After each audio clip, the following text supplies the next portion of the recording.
खूबसूरत लोकतंत्र की एक झलक। जी हाँ, झूठे वादे, लालच, जातिवादी भय या किसी लालच में किसी के बहकावे में आकर वोट देना असली लोकतंत्र नहीं है।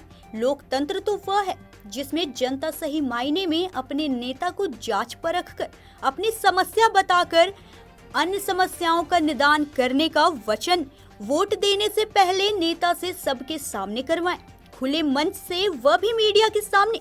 ये पारदर्शिता नेता को भी जनहित में कार्य करने के लिए विवश कर देती है। ऐसा ही एक उदाहरण लघु उद्योग भारती के लोगों ने प्रस्तुत किया।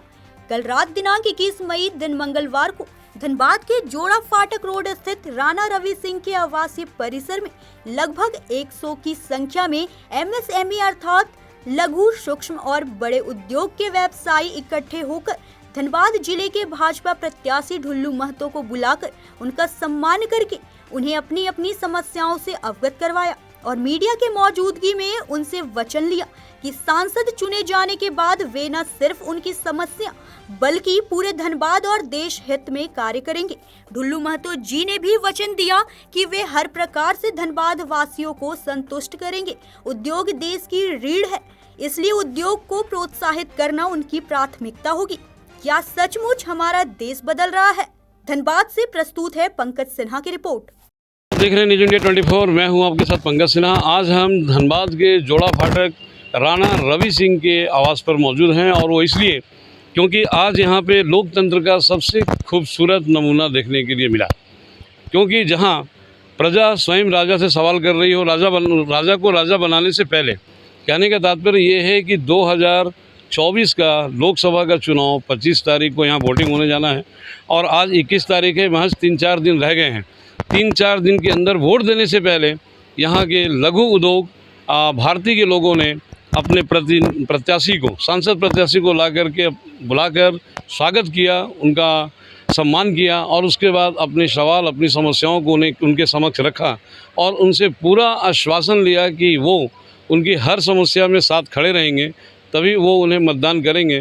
भला लोकतंत्र का इससे सुंदर एग्जाम्पल, सुंदर उदाहरण और कहीं मिल ही नहीं सकता। तो बात करेंगे आज के मन्नू भैया से कि भाई ये सारे व्यापारी वर्ग के लोग हैं, कितने संतुष्ट हुए आप अपने सांसद प्रत्याशी के जवाब से? हम लोग बिल्कुल संतुष्ट हुए सांसद जी के जवाब से।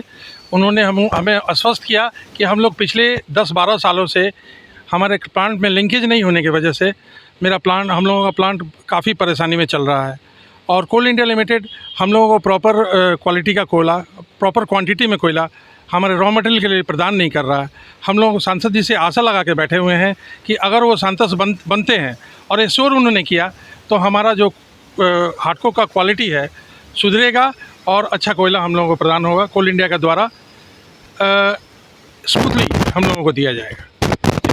तो श्याम जी से पूछने की भाई बहुत मतलब कि परेशान थे, उनका जवाब सुनने के लिए क्या कहना चाहेंगे, कितना संतुष्ट है? देखिए, संतुष्ट की बात अभी हम नहीं कहेंगे। हमने एक संकल्प उनसे लिया है, एक आश्वासन लिया है और उसका वीडियो रिकॉर्डिंग भी हुआ है। हम बिल्कुल उनको इस दायरे में बांधेंगे भविष्य में कि उन्होंने जो कहा है उसको वो क्रियान्वित भी करें और ऐसा कोई कारण भी नहीं है कि अभी उन बातों पर हम यकीन न करें। निश्चित रूप से उनका सहयोग हमको मिलेगा और धनबाद जो कि यहाँ कोयला आधारित उद्योग ज़्यादा हैं और वही कोयले के अभाव में यदि परेशान रहें तो ये किसी भी सांसद या विधायक के लिए शोभा की बात नहीं है।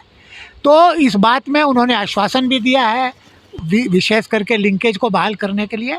तो हमको विश्वास है कि उनके नेतृत्व में हम पुनः अपना व्यापार में जो भी दिक्कतें हैं, यहाँ भय दोहन बहुत है, बहुत सी बातें हैं, उन सभी में हमको उनके द्वारा सहयोग मिलेगा। चलिए, अध्यक्ष महोदय जी क्या कहना चाहेंगे? यहाँ भयादोहन बहुत ज़्यादा हो रहा है और लोग पलायन कर रहे हैं। ये सबसे बड़ी परेशानी है। जो लोग बच्चे को बाहर भेज रहे हैं या कुछ अलग दूसरी इंडस्ट्री या बिजनेस बाहर में शिफ्ट कर रहे हैं और धीरे धीरे यहाँ से जा रहे हैं और मुझे लगता है धनबाद में ऐसा कोई भी सांसद जो आएगा वो ये नहीं कर सकता है, वो सिर्फ ढुल्लू महतो ही कर सकता है और हमारे व्यापारियों लोग के लिए सबसे बड़ा दिव्यास्त्र होगा।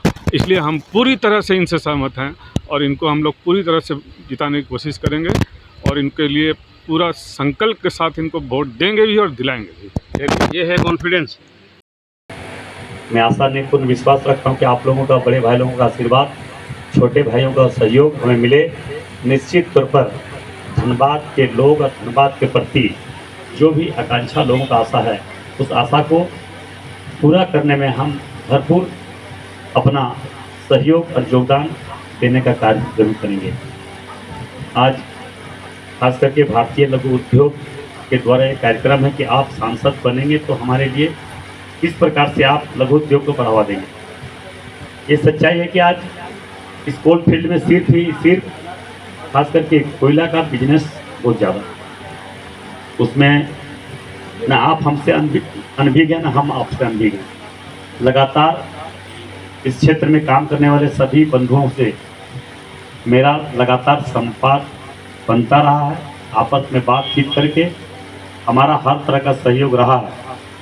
बशर्ते हम ट्रेड यूनियन, लेबर यूनियन चलाने के चलते एक दूसरे से हो सके संवाद हुआ होगा, किसी न किसी समय आप लोगों को मन में हो सके, आप लोगों के मन मुताबिक काम नहीं कर पाए होंगे, मगर हमारा परिस्थिति आपको समझना होगा कि हम आप लोगों से, जब भी आप लोगों ने हमसे वार्ता की, बैठक करने के बाद की, मैंने समांतर रूप से आपके बीच में और मजदूर के बीच में लगातार दोनों का असमंजस स्थिति को बनाते हुए मैं आपका सहयोग करने का लगातार प्रयास किया हूँ। मैं आपको आश्वस्त कर रहा हूँ कि इस धनबाद क्षेत्र में जो लघु उद्योग के लिए बढ़ावा देना है या बढ़ावा करना है, या इस उद्योग को आगे किस तरह से बढ़ाएंगे, मैं आपको ये ज़रूर आश्वस्त करना चाहेंगे। आज तक हो सके आपको CMD लेवल पर या DC लेवल पर आप लोगों को वार्ता हुई होगी, मैं अपने ओर से ज़रूर आश्वस्त करना चाहेंगे। आपकी वार्ता इस संबंधित विभागीय मंत्रालय भारत सरकार से जरूर वार्ता करवा के आपको उचित ढंग से जो आपको लघु उद्योग को बढ़ावा देना चाहिए वो हम करवाने का काम करेंगे। निश्चित तौर पर भारत में हमारी भारत सरकार, हमारे देश के यशस्वी प्रधानमंत्री नरेंद्र मोदी जी ने इस प्रकार से हर क्षेत्र में उनका सहयोग, योगदान सदैव लघु उद्योग के प्रति, बड़े बड़े उद्योगों के प्रति लगातार रहा है। इस कारण से आप देखें इस इंद्री कारखाना आज हमें लगता है कि 30 वर्षों से अधिक हम लोगों को ज्ञान नहीं है, हम लोगों को याद नहीं है, उस समय से बंद पड़ा हुआ था। आज कहीं न कहीं वैसे उद्योगों का भी आज मोदी जी के रीजन में, मोदी जी के पीरियड में फिर से वो श्यामा प्रसाद मुखर्जी जब उद्योग मंत्री थे उस समय उसका कारखाना चल रहा था, मगर कांग्रेस के शासन आने के बाद वो कारखाना बंद हो गया था, मगर अभी फिर से चालू हुआ है। ये आप लोग देख रहे हैं। तो निश्चित तौर पर हमारे देश के यशस्वी प्रधानमंत्री नरेंद्र मोदी जी ने उद्योग सहित लघु उद्योग को हर तरह से बढ़ावा देने का प्रयास कर रहे हैं। मैं उन्हीं पार्टी के, उन्हीं के सदस्य होने के नाते मैं आपको यह संस्था द्वारा के से बैठक में हमें आमंत्रित करके अपने 2 शब्द रखने का मौका दिया। इसके लिए मैं भारतीय लघु उद्योग के सभी सदस्यों को, मंच पर बैठे सभी सम्मानित सभी अभिभावकों को मैं अपने ओर से हार्दिक रूप में बधाई देता हूँ। मैं बधाई देता हूँ अपने साथ मेरे मित्र, मेरे भाई अमित यादव जी बरकठा साहेब, उनको भी, और सम्मानित सभी भाई और बहनों। अभी हमारे भाई अमित यादव जी ने अपनी बात को रखे और मैं अपनी बात को आप सबों के बीच रखने जा रहा हूँ।